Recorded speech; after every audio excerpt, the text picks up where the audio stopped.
Bismillahirrahmanirrahim. Assalamualaikum warahmatullahi wabarakatuh. Bismillah, alhamdulillah, wassalatu wassalamu ala rasulillah wa ala alihi wa sahbihi wa maulah. Baik rekan-rekan yang dirahmati oleh Allah SWT, kali ini saya membuat satu video lagi yang berkaitan tentang buhul sihir. Sebagaimana apa-apa yang dipertanyakan dalam WhatsApp saya terkait tentang buhul sihir. Karena memang banyak di antara rekan-rekan yang terjun meruqyah kemudian kesulitan dalam menangani kasus sihir. Jadi perlu dibahas tentang buhul sihir ini. Apa itu buhul? Buhul itu adalah ikatan sihir yang dibuat oleh para penyihir. Sebagaimana yang tercantum yang ditegaskan oleh Allah SWT dalam surah Al-Falaq, a'udzubillahi minasyaitonirrajim, wa min syarrin naffatsati fil 'uqad. Dan berlindung dari kejahatan hembusan pada uqad, pada buhul. Kata mufassirin yang dimaksud dengan wa min syarrin naffatsati fil 'uqad di sini yaitu hembusan yang dihembuskan oleh para penyihir ke dalam buhul-buhulnya. Jadi kalau kita ibaratkan, saya akan contohkan ya. Ini misalkan ini buhul misalkan ya, benda. Karena nanti buhul itu macam-macam. Para penyihir biasa menggunakan buhul itu macam-macam ya. Bisa mereka menggunakan benda bekas pakai pasien, bisa menggunakan rambut, bisa menggunakan paku, bisa menggunakan tanah, bisa menggunakan telur dan sebagainya. Nanti kita akan bahas macam-macam buhul. Ini saya cuma membahas tentang definisi saja biar rekan-rekan paham tentang buhul ya. Jadi buhul itu atau ikatan itu ialah benda yang biasa digunakan oleh penyihir untuk menyihir korbannya. Dan kebanyakan para penyihir yang hebat dan sihir-sihir yang kuat itu menggunakan buhul. Mayoritas mereka itu menggunakan buhul. Jadi kalau kita gambarkan, buhul itu adalah sebagai benda sihir ya. Benda sihir untuk menyihir. Jadi contoh misalkan ini adalah buhul, ini contoh saja karena saya tidak punya buhul sihir di sini. Ketika si pasien ini mengambil benda, ketika si dukun ini mengambil benda atau penyihir ini mengambil benda yang nantinya akan dijadikan buhul, ya. Nah kemudian dia akan mengucapkan atau menghembuskan mantra-mantra. Dia akan mengucapkan mantra-mantra sihirnya dengan berbagai macam mantra-mantra yang dia fahami dan dia hafal ya. Kemudian setelah dia bacakan, dia akan menyemburkan ke buhul tersebut, ke benda tersebut. Seperti ini. Ditiup atau dihembuskan. Nah, ketika mantra dibacakan kemudian dihembuskan, maka mantra tadi ini akan mengikat benda tadi. Nah, inilah yang dinamakan dengan buhul. Begitu. Jadi sebelum benda ini misalkan mau keris gitu ya, telur atau misalkan batu cincin atau benda bekas pakai korban ataupun helaian rambut, sebelum dibacakan mantra itu benda biasa. Tapi ketika dia dibacakan mantra oleh si penyihir dengan mantra-mantra sihirnya, kemudian mantra tadi itu akan mengikat benda. Jadi mantra ini akan mengikat benda sehingga dia menjadi buhul. Nah, itu adalah buhul. Ya. Seperti layaknya listrik. Listrik itu ketika dia dialirkan ke benda logam, maka listrik itu akan menyatu dengan logam, mengikat logam. Ya. Kita punya listrik di rumah, arus listrik. Kemudian kita ada semacam logam ataupun besi. Kita tempelkan arus listriknya, maka akan mengalir kepada logam. Logam ini maka akan terikat oleh listrik. Pada saat kita pegang maka akan kesetrum. Nah, seperti itu buhul itu. Maka ketika ini sudah dibacakan mantra sihir maka akan menjadi buhul. Dan buhul inilah yang dipakai, yang digunakan oleh penyihir, oleh para dukun, oleh paranormal, orang-orang pintar untuk menyihir korbannya. Dengan cara apa? Dengan cara ditaruh di tempat yang tersembunyi. Bisa ditaruh di tubuh pasien dengan cara meminta bantuan jin, bisa ditaruh di rumah pasien ataupun di luar rumah atau bahkan di rumah dukunnya. Nah, kemudian kedudukan buhul ini seperti apa? Kedudukan buhul itu ibaratkan dia itu sebagai pemancar ya. Kalau kita gambarkan sebagai pemancar. Jadi dukun itu akan melancarkan sihirnya tatkala ada pemancarnya. Ketika pemancarnya ada, maka dia akan bisa tepat sasaran kepada pasien. Seperti halnya stasiun televisi, ketika ingin mengirimkan pesan-pesan audio, ya pesan gambar, pesan audio, itu kan dari dari stasiun televisi ya, dari orang-orang yang sedang misalkan orang-orang yang lagi mereka syuting ya, syuting acara. Nah, ingin acara tadi itu ingin disampaikan kepada orang-orang masyarakat yang ada di luar sana ya, itu mesti mempunyai alat. Alatnya apa? Pemancar televisi. Jadi si stasiun televisi tadi itu dia akan mengirimkan pesan gambar, pesan suara kepada pemancar alatnya. Kemudian nanti dikirimkan kepada penangkap sinyal, yaitu apa namanya? Tiang listrik ya, tiang listrik yang dimiliki oleh orang-orang pada umumnya. Nah, itu sebenarnya pemancar. Tiang listrik itu adalah pemancar. Pemancar alat penerima sinyal. Sementara pemancarnya itu di stasiun televisi. Jadi stasiun televisi memancarkan sinyal-sinyalnya atau pesan suara, pesan gambar, apapun itu yang berbentuk acara, nanti ditangkap oleh tiang listrik ya, tiang televisi maksudnya, tiang televisi. Kemudian nanti akan masuk ke dalam pesawat televisi dan kemudian bisa dinikmati oleh orang-orang yang punya pesawat televisi itu. Jadi harus punya alatnya. Nah, kira-kira seperti itu gambarannya. Ketika dukun ingin mengirimkan pesan-pesan sihir, ingin melancarkan sihir-sihirnya, maka dia harus punya pemancar. Pemancarnya apa? Pemancarnya itu, alat yang berfungsi untuk memancarkan sihirnya adalah buhul. Nah, kemudian buhul ini nanti akan dilanjutkan atau diteruskan ke si pasien. Makanya sampai kapanpun ketika si penyihir, ketika si peruqyah, ketika mengobati orang, buhulnya masih tetap tidak diketemukan, tidak dihancurkan, maka sihir bisa tetap terus dikirim ulang. Ya, dikirim ulang. Dan ini pengalaman saya ketika saya meruqyah. Semenjak saya meruqyah tahun 2000, saya belajar meruqyah tahun 2010, mulai aktif meruqyah tahun 2012. 2014 sudah banyak yang pasien yang saya tangani, bahkan saya sudah mendirikan ataupun melatih daripada para peruqyah. Saya mengadakan pelatihan-pelatihan di tahun 2014 pada waktu itu, dan banyak beragam pasien yang saya alami, yang saya tangani, mulai dari yang teringan dan yang terkuat. Saya kasih contoh, ada beberapa pasien yang terkena sihir dengan sihir yang sangat kuat ya. Di antaranya ada seorang ibu yang dari kota Purwakarta, dia hendak dioperasi dikarenakan dia mempunyai penyakit batu pendu dan batu ginjal.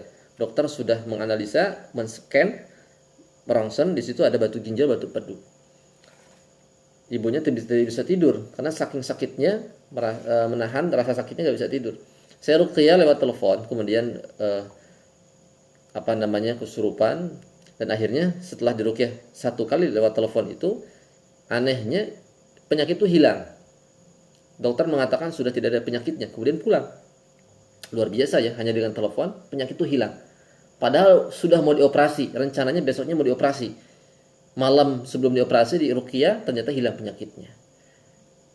Saya menduga ini sihir. Nah, setelah itu sembuh, pulang ke rumahnya, ternyata di kemudian hari, di 2 hari setelah itu sakit lagi. Nah, kemudian saya dipanggil untuk meruqyah. Saya ruqyah dan meminta bantuan, ditemani dengan kakak juga untuk pada saat meruqyah. Dan saya berpikir ini kayaknya ada buhul ya. Kenapa? Karena perasaan kemarin itu di ruqyah sudah sembuh, tapi kok ada lagi. Nah, saya berpikir kayaknya ada buhul yang tersimpan. Nah, kemudian kita cari, kita sisir dengan ruqyah, metode pencarian buhul. Nah, kemudian setelah dicari ternyata ketemu di ruang tamu. Pokoknya ruangan yang dekat dengan tamu. Kan ada ruang tengah, ruang tamu, dapur, itu yang ruang depan itu. Kita cari di sela-sela, di pintu, di atas pintu, kemudian di segala macam, di situ ada benda-benda. Nah, ketika kita mengeluarkan guci, di situ ada bungkusan yang dibungkus rapi oleh plastik, di dalamnya ada bungkusan yang dibungkus rapi dengan koran, di dalamnya ada tanah. Kami menduga ini buhul karena mencurigakan. Nah, ketika dihancurkan, ketika dipegang sama orang yang sakit, dia kepanasan, kemudian ketika kita hancurkan, dan seketika sihirnya hilang. Dan sampai saat ini saya konfirmasi, si ibu tersebut ternyata tidak sakit lagi, tidak ada lagi sakitnya. Padahal sakitnya itu sering, sembuh, diobati, sampai ke paranormal datang, diobati, sakit lagi, diobati, sakit lagi. Nah, itu kuncinya pada buhulnya. Kemudian saya Meruqyah juga orang yang sakit kepala 6 tahun, ini kasus enggak begitu lama, sekitar tahun 2020-an, 2019 kalau nggak salah, 2019 ya kalau nggak salah. Nah itu ibu tersebut mengalami sakit kepala 6 tahun, istri seorang perwira polisi ya, sudah ke dokter, spesialis saraf, spesialis mata, sampai cabut gigi, di scan, di rongsen, dokter mengatakan normal, nggak ada penyakitnya. Tapi faktanya masih sakit, kepalanya masih sakit. Kemudian ada areal tubuh yang panas. Dokter mengecek, Pak, nggak ada masalah, normal ini. Nah, saya ruqyah satu kali ada memang ada jin yang apa namanya ngomong dan tidak mau mengaku apakah kiriman atau gimana. Kedua kalinya saya ruqyah masih ada jinnya. Nah, ketika diruqyah satu kali belum ada perubahan, yang kedua kali ada perubahan, mulai berkurang rasa sakitnya. Yang tadinya 6 tahun itu setiap hari dia sakit, ketika ruqyah yang kedua sakitnya berkurang selama 10 hari. Setelah itu ada lagi. Nah, saya berpikir sepertinya ada buhul. Jadi dukun itu ketika kita ruqyah sihirnya hilang, dihancurkan, dukun itu mengirim lagi sihir yang berikutnya. Nah, maka saya putuskan untuk meruqyah rumahnya dengan didampingi oleh rekan saya pada waktu itu. Sayangnya videonya hilang, kehapus. Saya ruqyah rumahnya, semuanya saya ruqyah, saya semprot dengan air ruqyah, saya siram dengan air ruqyah. Nah, ketika di ruqyah rumah itu ternyata ada buhul di garasi. Ketemu berusaha di garasi. Dengan cara metode pencarian buhul tentunya ya. Nanti kita jelaskan tata cara pencarian buhulnya di sesi yang lain. Nah, singkat cerita ketemu di garasi. Kemudian saya siram semua wilayah garasi mobil itu, garasi kendaraannya dengan air ruqyah. Setelah itu hilang sakitnya, alhamdulillah. Dengan izin Allah, Allah sembuhkan. Padahal 6 tahun sakitnya luar biasa, sudah sampai bosan ke rumah sakit bolak-balik, nggak sembuh-sembuh. Semuanya di ruqyah 3 kali, yang ketiga kalinya itu ruqyah rumah, hancurkan buhulnya, selesai sudah. Nah ini ikhwani fillah rahimakumullah, banyak di antara para peruqyah yang tidak faham. Jadi mereka itu ketika meruqyah asal baca Quran, niat ikhlas karena Allah, sudah selesai. Nggak begitu juga, kita harus bisa mendiagnosa, meneliti, memahami apa ini jenis penyakitnya. Apakah jin, gangguan sihir ya. Kemudian apakah memang penyakit depresi atau ain dan sebagainya. Harus mesti paham. Karena kalau kita paham gangguannya, kita nanti ketika pada saat ruqyah kita bisa menangani lebih dalam lagi. Nah, ketika sihir ya, mesti connect dengan buhul. Karena pada dasarnya penyihir itu menggunakan buhul.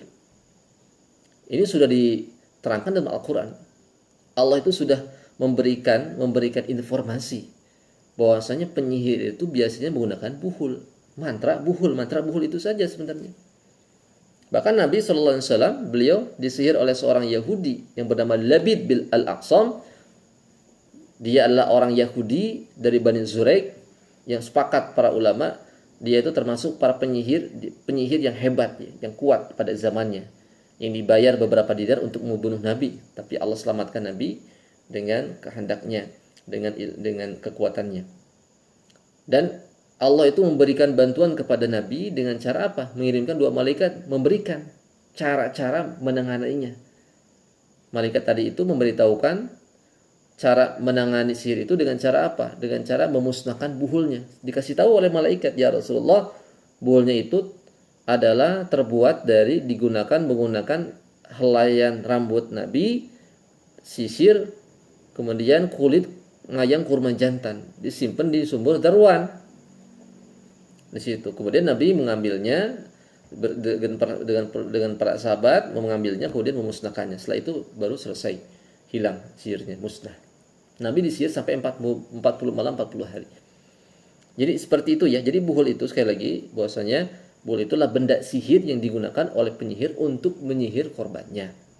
Maka kalau kita ingin memutus mata rantai sihirnya, memutus total sihirnya, maka harus putuskan, hancurkan buhulnya. Nah itulah buhul. Jadi buhul sihir itu adalah benda sihir ya, benda sihir yang digunakan oleh penyihir untuk menyihir korbannya. Layaknya pemancar ya, pemancar sihir. ya, pemancar sihir. Jadi ketika ingin menyihir maka harus ada buhul. Ketika buhulnya tidak ada, hilang, maka penyihir tidak bisa melancarkan aktivitas sihirnya karena pemancarnya sudah hilang. Maka oleh karena itu ketika ingin menghancurkan sihir maka hancurkan pemancarnya, hancurkan bendanya. Insyaallah pasien akan sembuh total. Nah, itu mungkin yang bisa disampaikan. Bila video ini bermanfaat untuk Anda semua, silakan di like dan dibagikan daripada video ini kepada rekan-rekan yang membutuhkan. Assalamualaikum warahmatullahi wabarakatuh.